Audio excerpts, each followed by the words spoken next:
All right, welcome to Bet the Edge. I'm Jay Croucher here with Drew Dinsick. Shortly, we're going to bring in VSiN's Tim Murray. We're going to go through all the Sweet 16 matchups, and then we'll wrap up with some NBA MVP chat. Drew, quiet weekend. How'd you enjoy it?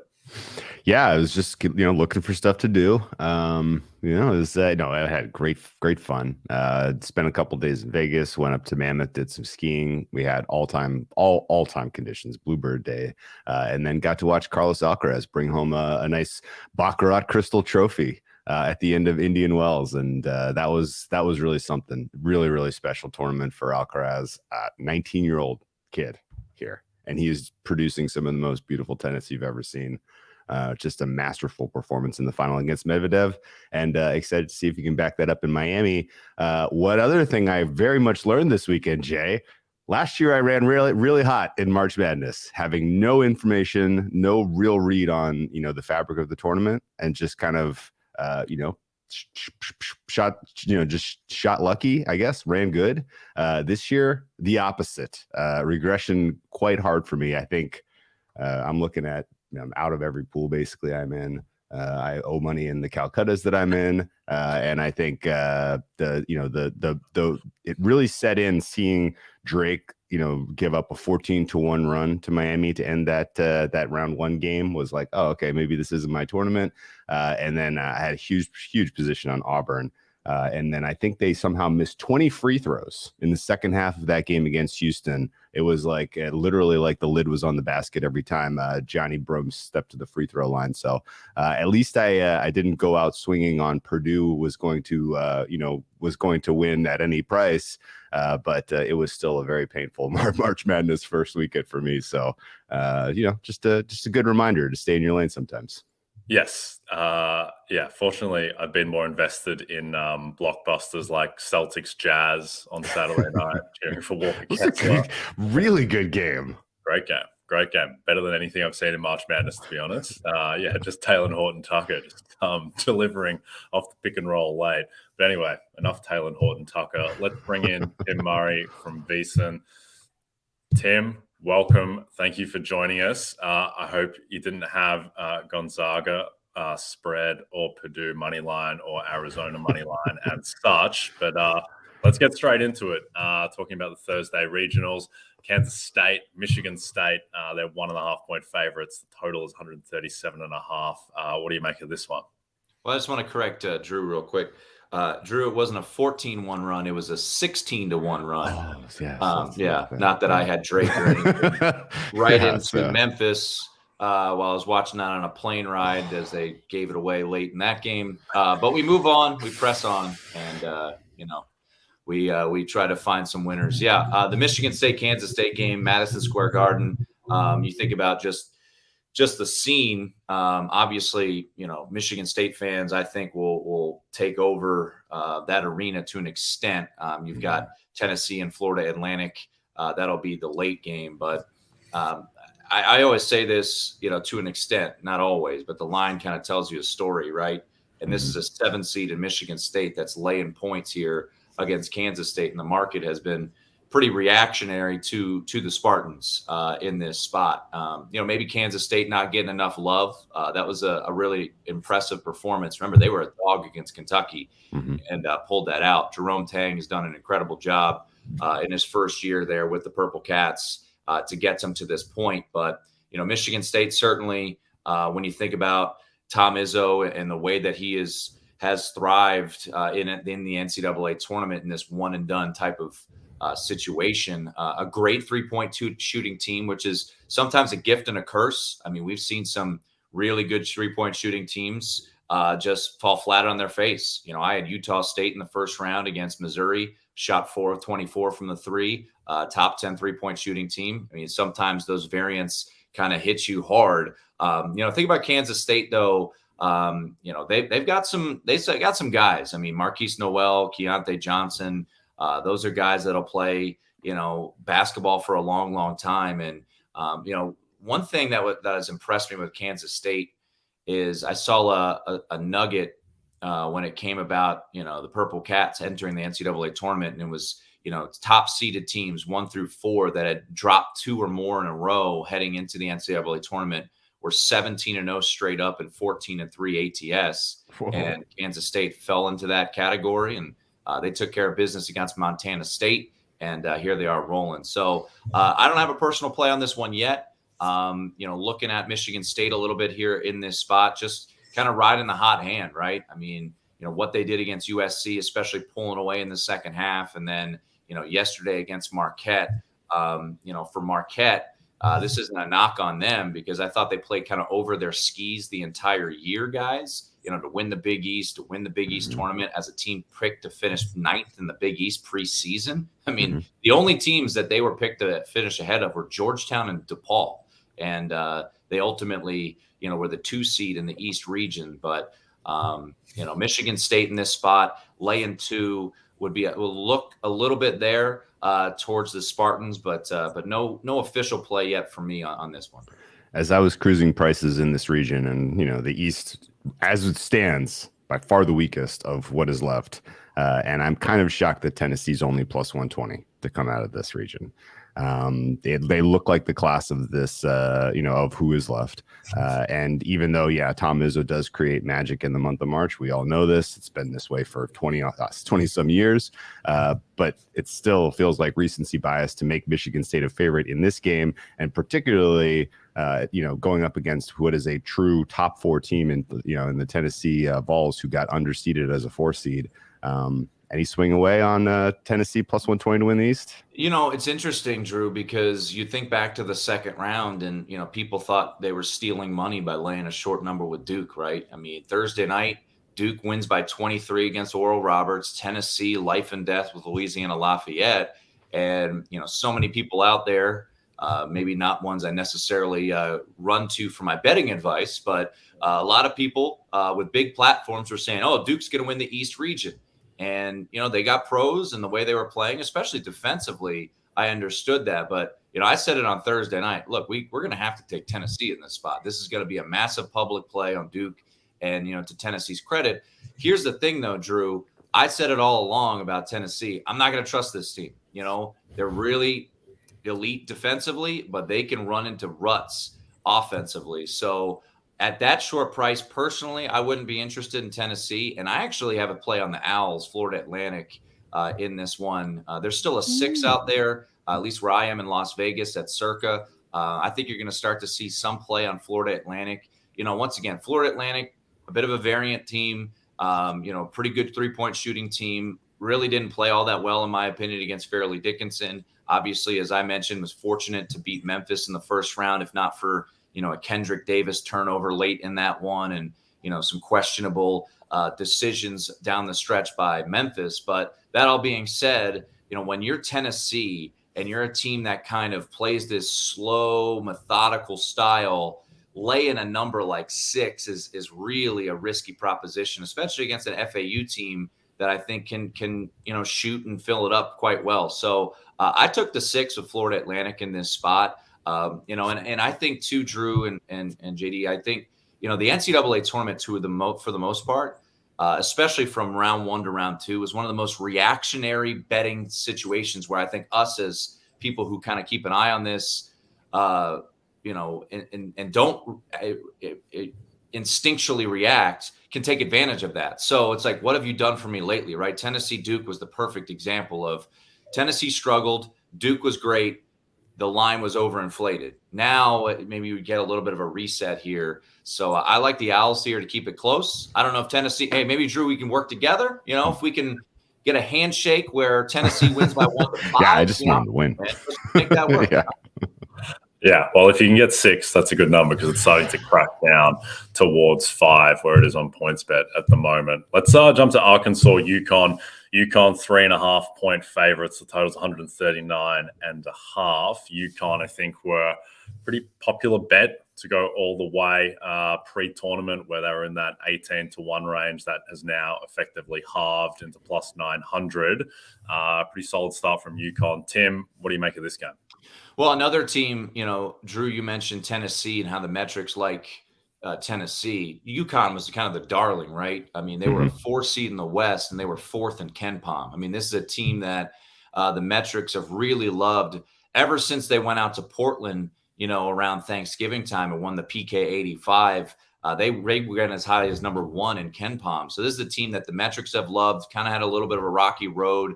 They lose the semifinal in the Big East tournament. But, I do wonder, with UConn, you look at inside that box score against St. Mary's, and, a resource that I use a lot is a feed called Shot Quality. And they said, that was really more of like a pick'em type game at the end of the day, just based off of all their numbers against St. Mary's, and wasn't this blowout that maybe you saw.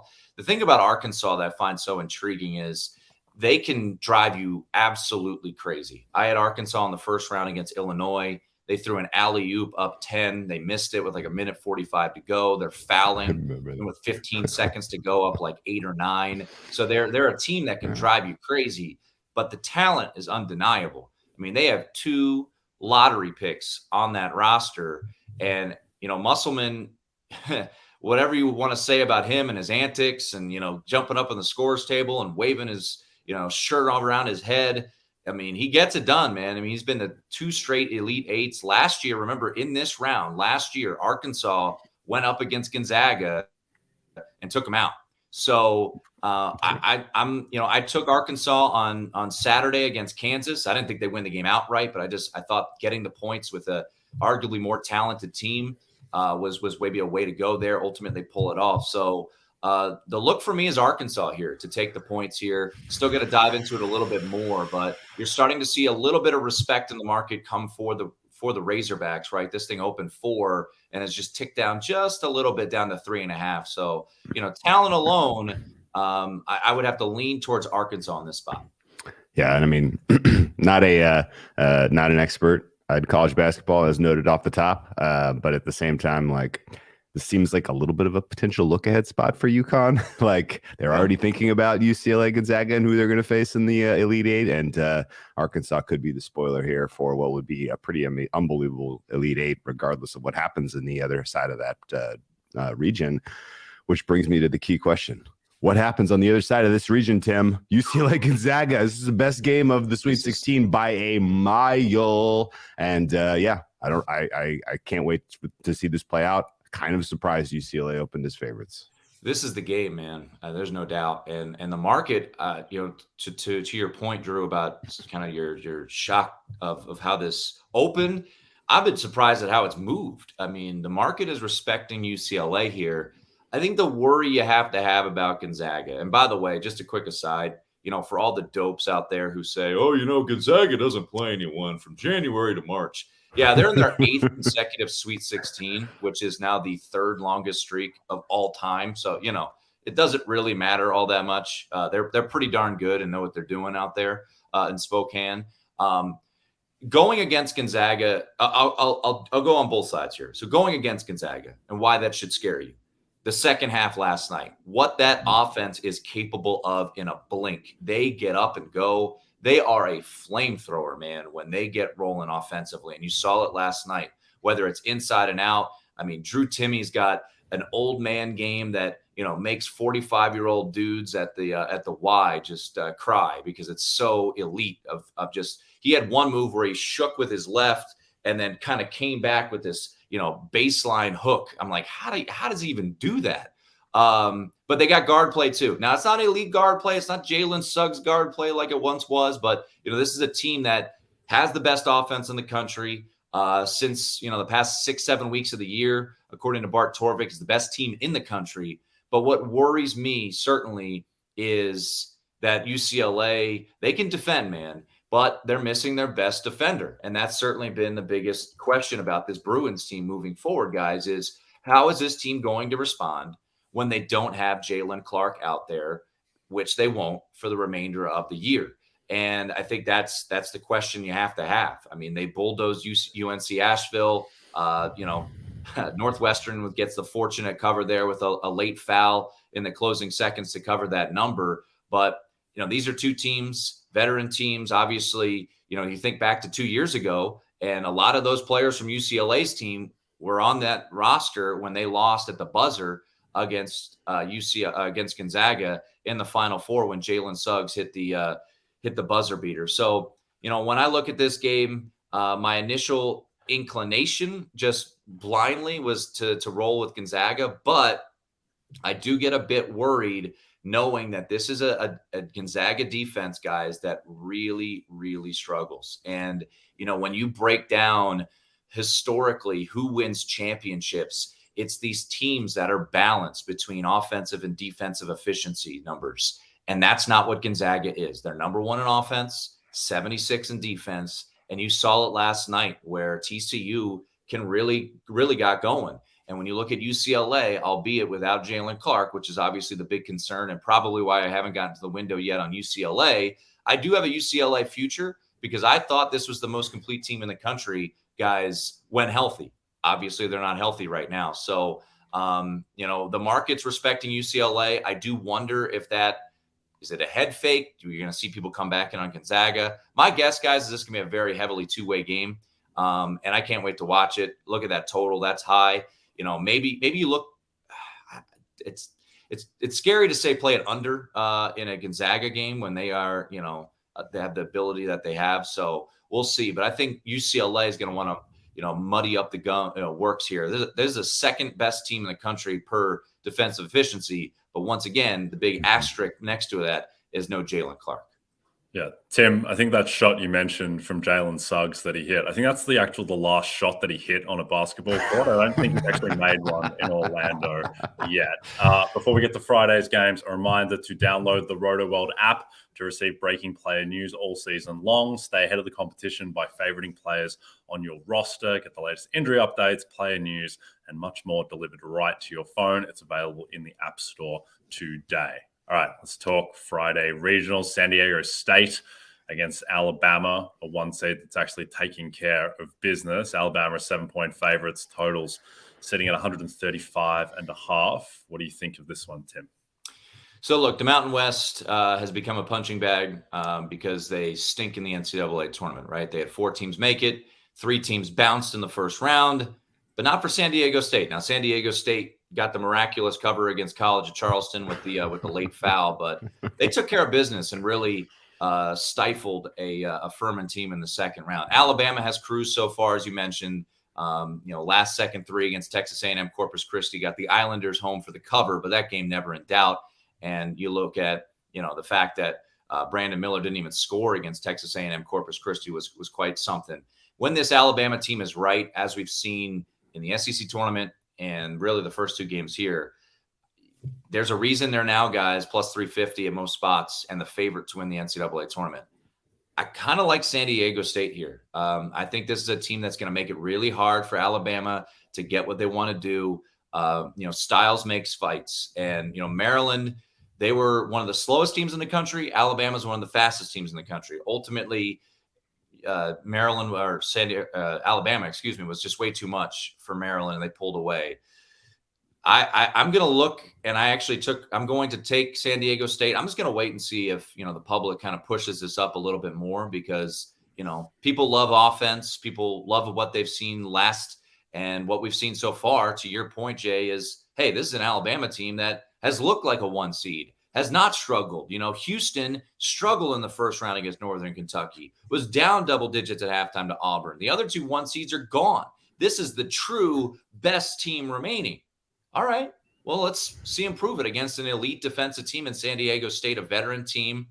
My worry about taking San Diego State here, a defensive-oriented team against a team that is pretty elite offensively like Alabama, is that they can just, outscore them and run them off the floor. But I think San Diego State, in my opinion, is more equipped to slow things down and play at their own pace than maybe what Maryland was capable of doing in the second round. So I'm looking at the Aztecs here. Like I said, haven't played it yet because, hey, people like what they saw last, and maybe we can get that hook on this spot and get that 7.5. So I'm just going to kind of sit back and wait because I do think San Diego State has the ability to slow this thing down. And I'll say one last thing about this game, guys, that tells you how the market is kind of reacting, maybe not with the point spread in favor of San Diego State, but you can see it in the total. The total has started to drop quite considerably from the open. I think this has dropped about 4 or 5 points, from the opener to where it is now. And that would indicate that the market, the people who can influence this market, guys,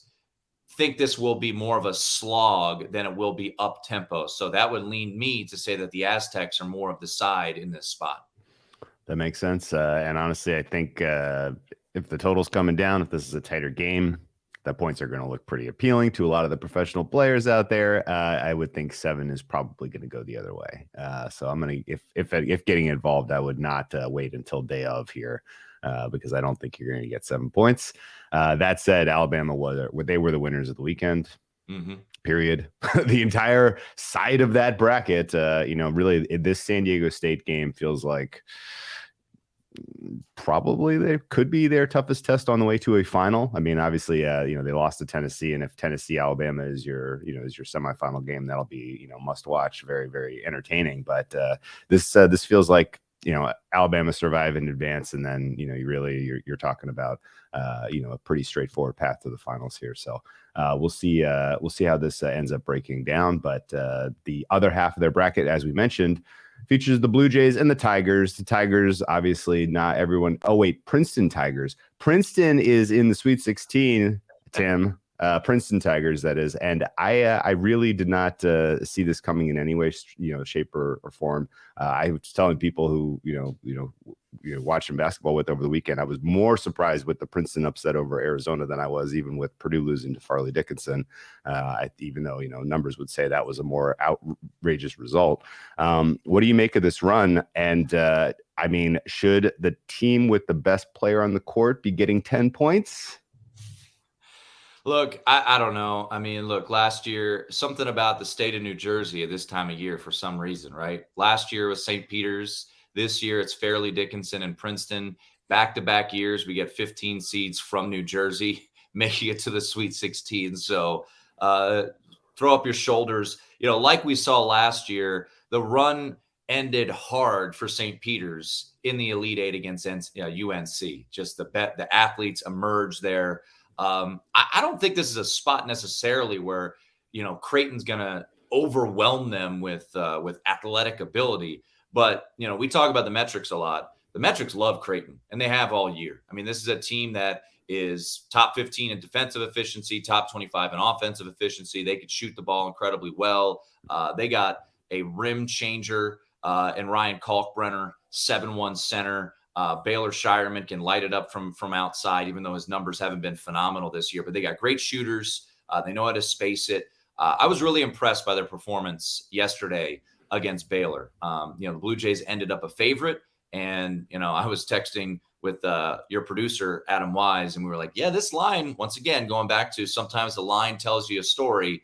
Creighton being a favorite over Baylor, I think in the eyes of your casual bettor, I was like, huh? Really? That doesn't seem to make sense. But this team, I felt like preseason, guys, this was a team that was getting way too much love. And then they hit this lull in the regular season where they lost 6 in a row. Ryan Kalkbrenner had mono, and they lost, they hit this stretch. Then they kind of rose back up, and then they kind of skidded again and lost to Xavier in the Big East tournament by 20+.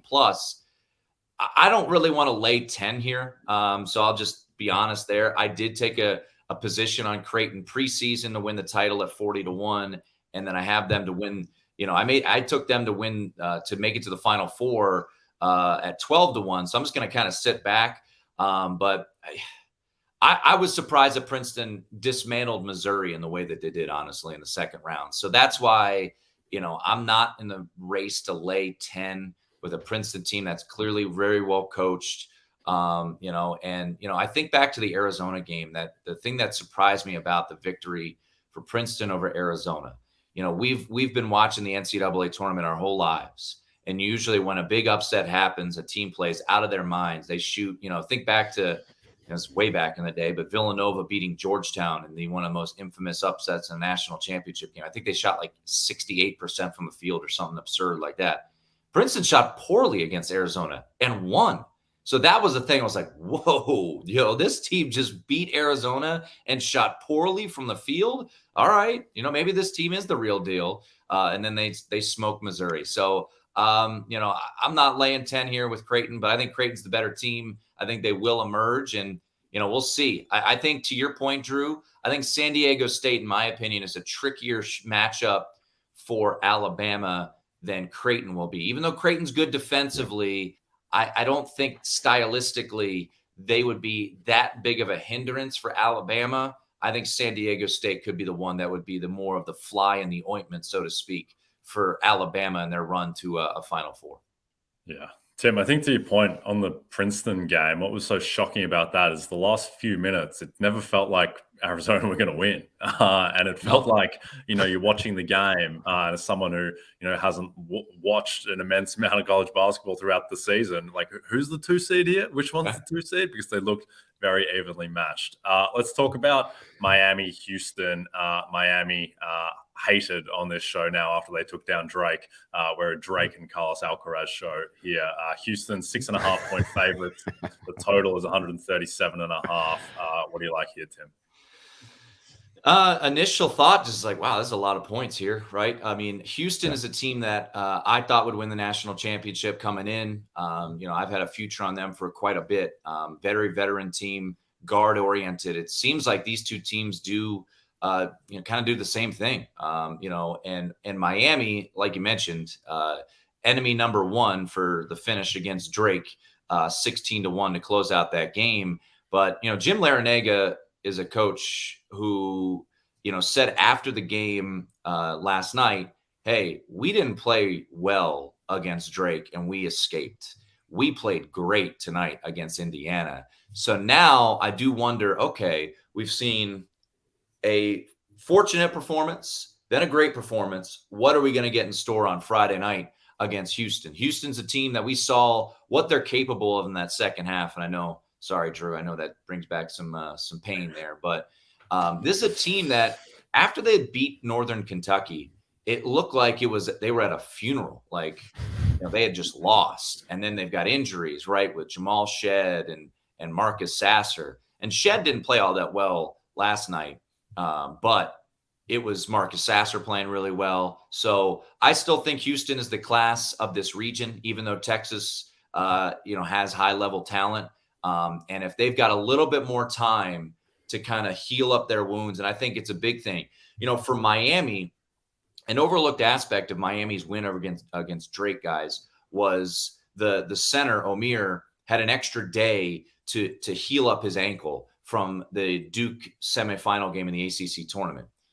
I think the underrated aspect in this game is Houston gets that extra day from the weekend to try to heal up their injuries, the Sasser injury, the Shedd injury. So while I think Miami, they've got veteran guards, they are certainly capable of going toe-to-toe with the Houston team. And to be honest, guys, Miami's been a team that's been kind of underrated in the market almost the entire year. You think about a lot of those, unranked teams that were favorites against ranked teams. Miami always seemed to buck that trend throughout the year. So this is a team that I think has been undervalued for a good chunk of the year. And even look at last night, market was majoritarily on Indiana in that spot just because of, Trace Jackson Davis and what he's capable of. But I think this is where the rubber meets the road. I think this is just two teams that are, kind of similar stylistically, and ultimately Houston would be, the way to look. But like I said, it's a lot of points in this spot here, for Miami against Houston. But I think sometimes, reactionary. Miami, one of the last games on Sunday night, looked really, really good. And Houston, while they played great in the second half, I think you could argue 3/4 of their first 4 halves were pretty underwhelming. So, I think Houston takes care of business here. And I would be looking more towards laying it than taking it, even though those numbers, those odds look kind of tasty to take the points. That all makes sense. And yeah, these are two teams that I definitely had low hopes for coming into the tournament because of injury status, but it turns out everybody's just fine. So here they are in the Sweet 16. The other side of the draw here in the last game to cover is Xavier, Texas. And Xavier, lucky to be here. Texas running very, very hot right now, but the market is only asking you to lay 4 with the Longhorns.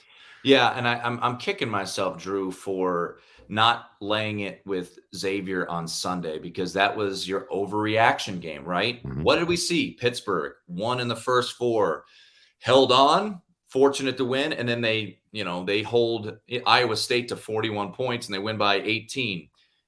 Xavier, on the other hand, incredibly fortunate to beat Kennesaw State, escape, as you mentioned, in that 3-14 matchup. So the public was racing to take the Panthers and the points. And ultimately, Xavier played one of their best games of the entire year. They were fantastic in that spot.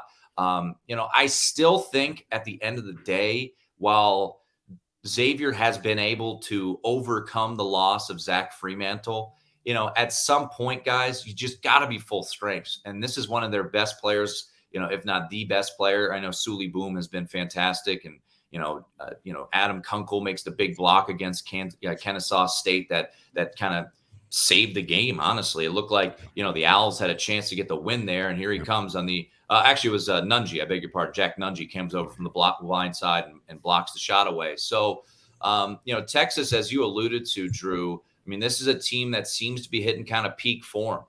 Sometimes I like to fade teams winning their conference tournament heading into the NCAA tournament, but sometimes it bears out to just ride the hot hand. Look at, UConn, the multiple times they won the title. Granted, that was kind of spearheaded by a phenomenal guard in Shabazz Napier once and Kemba Walker another time, but it feels like Texas, who's, playing for their coach and Rodney Terry to get the full-time gig. This is a team that seems to be hitting its stride here. The second half they had against Colgate was really darn impressive. They've got tons of talent. They've got veteran guys all over the place, and Marcus Smart, Serge Jabari Rice. So something that, how will they be responding here to this and the return of Timmy Allen and more time for them to get him healthy. So, I think Texas probably the way I would look here in this spot. But, like you mentioned, Drew, sometimes market, hey, is it telling us it's -4 for a reason? We'll see how this number moves. This was not a game that, maybe of all the 8, this was probably the one I was like, I don't know. It was kind of just the step back and wait here for a little bit. But Texas, the way that they're playing, guys, right now, they certainly could emerge from this region. And, I think, maybe could be worth a little bit of a look to come out of that region as you have the, odds scrolling on the bottom, +175, could potentially be a look there for the Longhorns to emerge out of this South region. Yep, and there are +900 to go all the way as well. All right, well, Tim, thank you so much for joining us. Can you tell people where to follow you and what you're working on at the moment? Yeah, always a pleasure, guys. Yeah, each and every night, myself, former NFL quarterback Sean King, from 6 to 9 p.m. Eastern on VSiN. And then if you want more college basketball fix, we will have multiple VSiN college basketball betting podcasts each and every day this week, starting tomorrow morning. Myself, veteran handicapper Matt Humans is a part of that. So if you want your basketball fill, we'll have a podcast for you every day this week moving forward, starting tomorrow morning. So make sure you check that out wherever you get your podcasts. Awesome. Thanks very much for joining us, Tim. Appreciate it. All right. Before we get to my favorite topic on earth, NBA MVP odds, a reminder, Drew, the new MLB season coming around the corner. There'll be MVP odds on that as well, which I'm sure we'll talk about over the next 6 months. New rules, new stars. So pair it with the Roto World Baseball Draft Guide. Get all the player profiles, rankings, and projections you need to hit your draft out of the park. Go to NBCSportsEdge.com/draft guide and use Pennant25 as a code to save 25% at checkout. Before we hit MVP, looks like we have a quick question on my other favorite topic. Emmanuel, quickly. Ooh. Quick word on Sixth Man of the Year. Do the Knicks need to go on another run to keep quickly alive? I think they do. I think that probably the market fluctuations of the past couple of weeks and also just some voters coming out talking about Sixth Man of the Year, it kind of leads one to believe that, just with inertia, that Malcolm Brogdon would probably just win because of the shooting efficiency and he's averaging more points and rebounds than quickly, and it's a lazy award, and Brogdon is the lazy kind of easy choice. So I think quickly only wins with noise and momentum that makes people pay more attention to his case.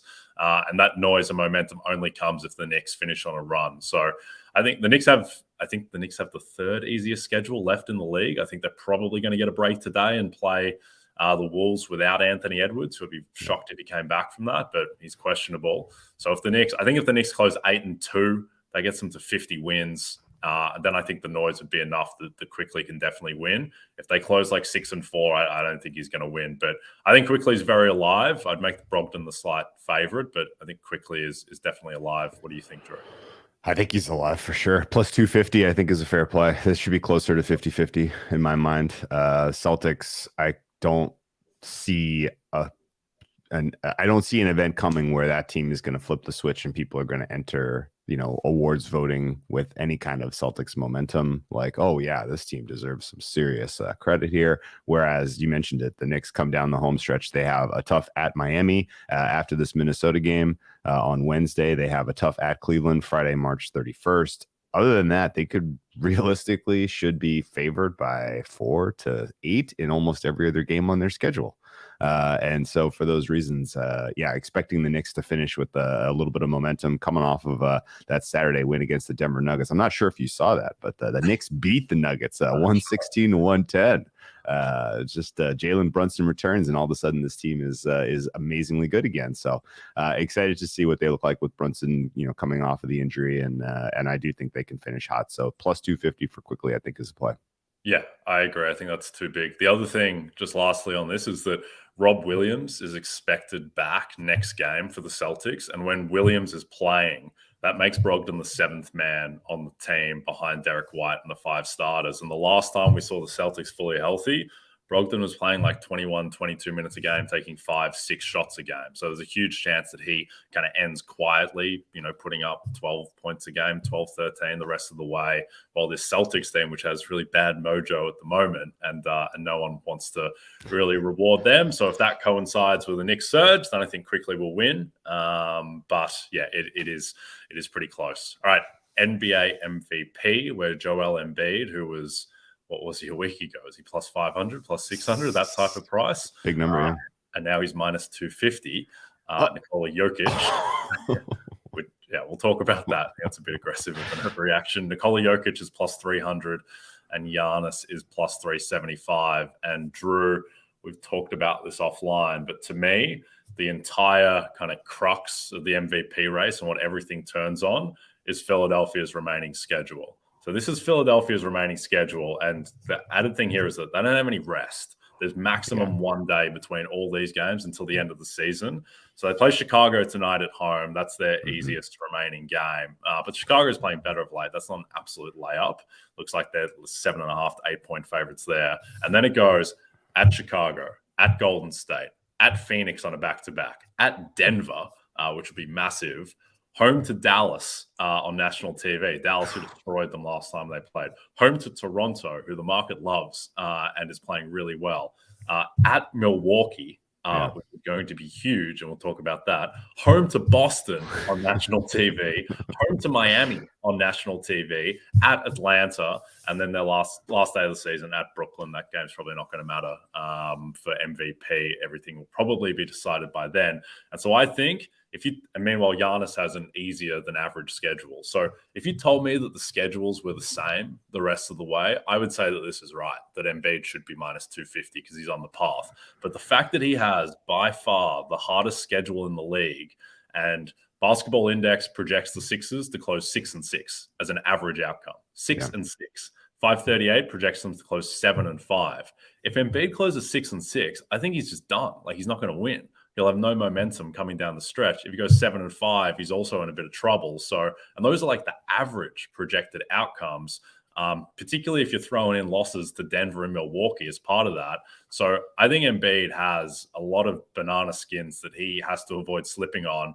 And I think that Giannis can pound. But what do you think of this?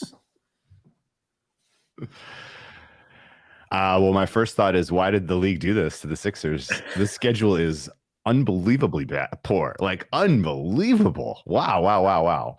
Someone does not want Embiid to win this award.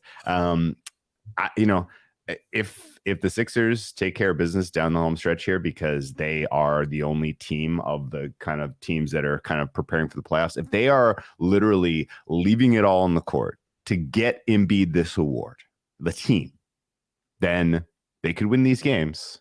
They could go, 10-2 or something unbelievably impressive down the stretch. And then not only is all of the goodwill he has banked in the last month come to fruition, but that basically clinches it, right? I think that's unlikely.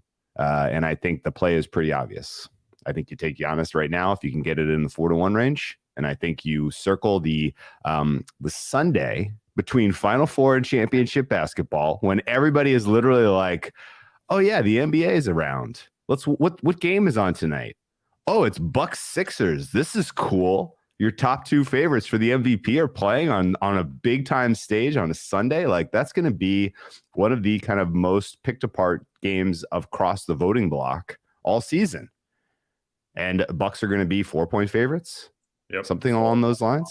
Yep. So I think you take Giannis at 4-1 now. You cover your stake with the play on the Sixers money line in that game. And there's still a reasonable path where both win. But at worst, if Giannis loses that head-to-head against Embiid on April 2nd, and when everyone's watching, that's probably, that clinches the award one way or the other, I think. And your point about momentum is extremely important in this context because we've seen it so many times in this cycle. Bucks win 17 games in a row. Everybody's like, oh, well, they should be champions. They're the best team. Sixers are just burying the likes of the Hornets and the Pacers, and people are like, oh my God, the Sixers, they're so good right now. Market rates them the highest team in the NBA, highest power rated team in the NBA right now by market. That's crazy to me.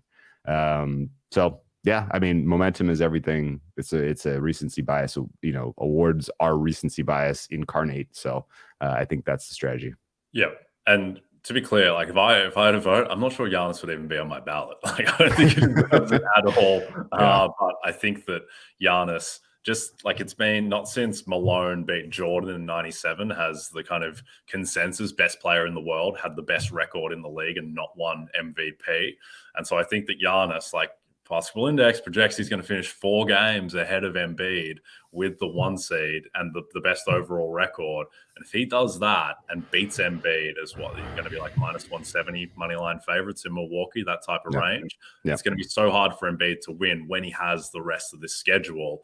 And like with Jokic as well, whose name that we should just say because he was like minus 400 to an MVP 2 weeks ago. I just think people now have enough outs where they never wanted to vote for him.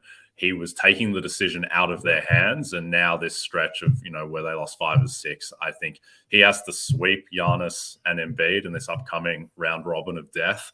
He needs to sweep there and he needs to otherwise finish hot as well. So I think Embiid should be the favorite still with all this, but I would make Embiid like closer to plus 125 and Giannis closer to like plus 150 and then Jokic like plus 550. I just don't see the path for Jokic now unless he goes on an absolute tear. So I think Giannis is definitely the bet. And you can attack the position if you want to do that the way you said, where you can back Embiid in these individual matchups, which will have a ton of sway on the final outcome. Yeah. All right. We are done. Don't forget to check out NBCSportsEdge.com for more information to help you with your wagers. Thanks for everyone watching on the NBC Sports YouTube channel. Thanks as well to Elena Rabakina as well. We're going to say her name because she we'll talk about her another time, but she's playing like she might be the best player in the world outside of Clay because she was ridiculous in those last 2 matches. But we'll hit her another time. If you're listening to us in podcast form, don't forget to rate and subscribe us. From Jay Croucher and Drew Dinsick. We'll see you tomorrow.